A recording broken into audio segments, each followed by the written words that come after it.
wabarakatuh. Waalaikumsalam warahmatullahi wabarakatuh. Bagaimana kabarnya Ibu? Alhamdulillah baik. Terima kasih Ibu sudah meluangkan waktu untuk saya sehingga saya bisa berdiskusi dengan Ibu terkait dengan pengambilan keputusan berdasarkan nilai-nilai kebajikan seorang pemimpin. Ya, sama-sama. Ya, pada kesempatan kali ini saya akan mengajukan beberapa pertanyaan terkait dengan hal tersebut, Bu.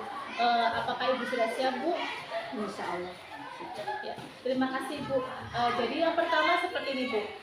Selama Ibu menjadi pemimpin, terutama menjadi kepala sekolah di SD Negeri Karirangkap 3 ini, pastinya Ibu banyak menjumpai atau menemui permasalahan-permasalahan ya, Bu ya. Bagaimana Ibu dapat mengidentifikasi kasus-kasus tersebut merupakan dilema etika atau rujukan moral? Ya, betul. Selama saya menjadi seorang pemimpin, banyak sekali kasus yang terjadi. Baik itu merupakan dilema etika maupun rujukan sosial. Untuk mengidentifikasi kasus tersebut merupakan dilema etika atau kasus atau rujukan moral, saya menganalisa dan mengidentifikasi kasus yang terjadi. Apabila kasus tersebut merupakan kasus yang benar-benar salah dan ada rujukan untuk membenarkan hal yang salah tersebut, itu merupakan rujukan moral. Namun apabila kasus tersebut merupakan kasus yang penyelesaiannya terjadi suatu dilema antara benar dan benar, dalam arti kalau saya mengambil keputusan A dalam menangani kasus itu benar dan saya mengambil keputusan B juga benar, ini merupakan dilema etika. Baik Ibu, selama ini bagaimana Ibu menjalankan pengambilan keputusan di sekolah Ibu, terutama terkait dengan kasus-kasus di mana ada dua kepentingan yang sama-sama benar atau sama-sama mengandung nilai kebajikan? Untuk kasus dilema etika yang saya mempertimbangkan dua hal yang sama-sama benar tersebut bertentangan dengan faktor apa dan pihak mana, apakah kepentingan orang perorangan atau kepentingan banyak orang, mendukung kebenaran atau kebenaran atau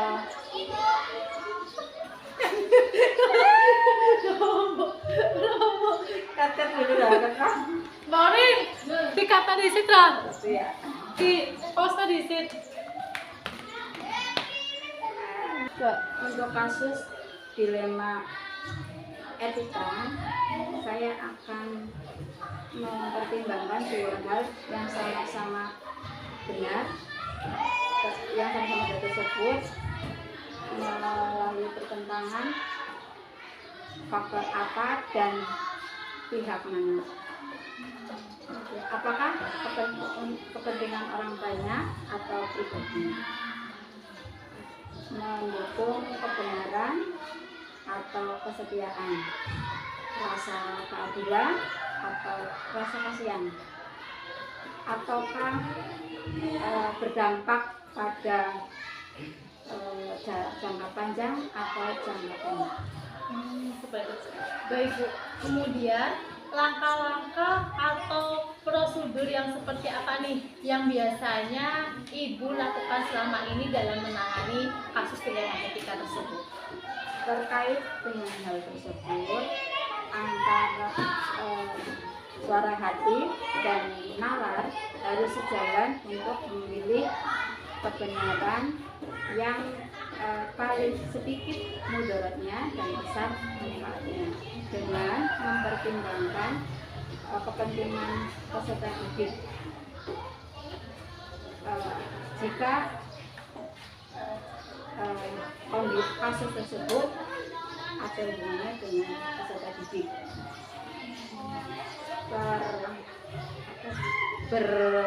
berpedoman pada berpikir berbasis hasil akhir, berpikir berbasis peraturan, dan berpikir berbasis rasa peduli. Terkadang lalu saya akan melaksanakan investigasi dengan cara memperbaiki faktor-faktor dan menentukan peluang. Lalu saya membuat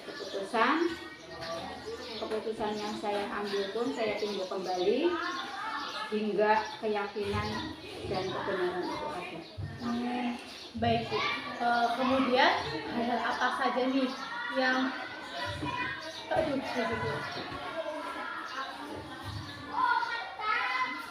Baik Bu. Kemudian hal-hal apa saja yang selama ini Ibu anggap efektif dalam pengambilan keputusan terkait dengan kasus-kasus dilema etika? Dalam pengambilan keputusan yang terkait dengan dilema etika, hal yang efektif yang diperlukan adalah menyederhanakan pokok permasalahan, terus menjalin komunikasi, dan membangun kebijaksanaan. Baik Ibu. Kemudian Ibu, selama ini apa yang menjadi tantangan bagi Ibu dalam pengambilan keputusan terkait dengan kasus-kasus dilema etika yang Ibu hadapi? Terkait dengan keputusan yang saya ambil pada kasus yang berhubungan dengan dilema etika,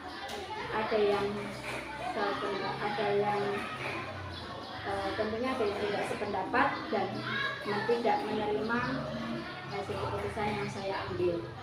Disinilah tantangan buat saya untuk melaksanakan keputusan yang saya ambil dengan penuh tanggung jawab, meskipun ada pihak yang bertentangan. Oh baik Bu, jadi ada pihak yang bertentangan ya Bu, yang menjadi hambatannya itu ya Bu, karena kan tidak semuanya itu setuju dengan apa yang Ibu putuskan seperti itu ya Bu. Kemudian apakah Ibu memiliki sebuah tata kelola atau jadwal tertentu Bu dalam menyelesaikan sebuah kasus dilema etika ini?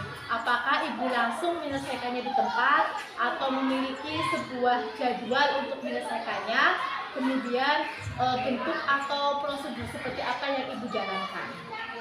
Tidak ada jadwal tertentu dalam menangani sebuah kasus, tapi biasanya seandainya ada kasus yang terjadi, saya akan berusaha untuk menyelesaikannya kasus tersebut secara cepat, agar masalah cepat terselesaikan dengan baik, sehingga tercipta kondisi lingkungan yang sehat dan kondusif bagi warga sekolah.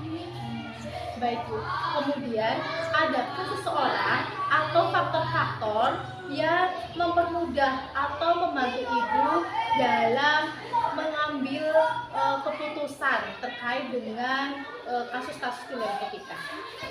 Jadi komunikasi yang baik antar warga sekolah, terus pengelolaan emosi yang baik, dan pengetahuan atau pemahaman tentang teori pengambilan keputusan bagi seorang pemimpin.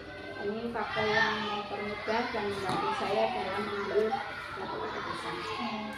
Baik Bu, dari semua hal yang sudah Ibu sampaikan tadi, apa pelajaran yang bisa Ibu ambil atau bisa Ibu petik dari pengalaman Ibu terkait dengan pengambilan keputusan dalam kasus dilema etika itu? Dalam pengambilan keputusan, dalam pengambilan sebuah keputusan itu harus melalui identifikasi sebuah kasus, kemudian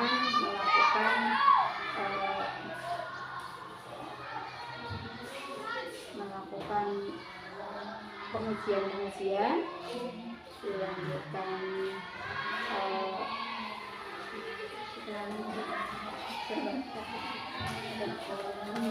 Di stop dikit Mbak. dalam pengambilan sebuah kasus harus dilakukan identifikasi kasus tersebut. Kemudian melakukan paradigma apa yang saling bertentangan. Selanjutnya melakukan pengujian, baru kemudian mengambil keputusan. Dan keputusan yang diambil ini sebelumnya harus direfleksikan apakah itu sudah sesuai dan serta dengan nilai-nilai yang bermanfaat. Kalau memang sudah fit, baru bisa dieksekusi dengan penuh tanggung jawab. Baik Bu, terima kasih sekali Ibu atas kerjasamanya. Banyak sekali pengalaman atau pembelajaran yang saya dapatkan dalam diskusi kita kali ini ya Bu ya.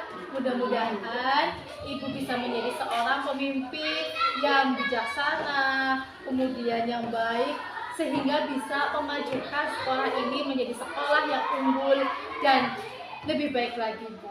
Amin. Terima kasih juga atas waktunya. Iya. Terima kasih Bu.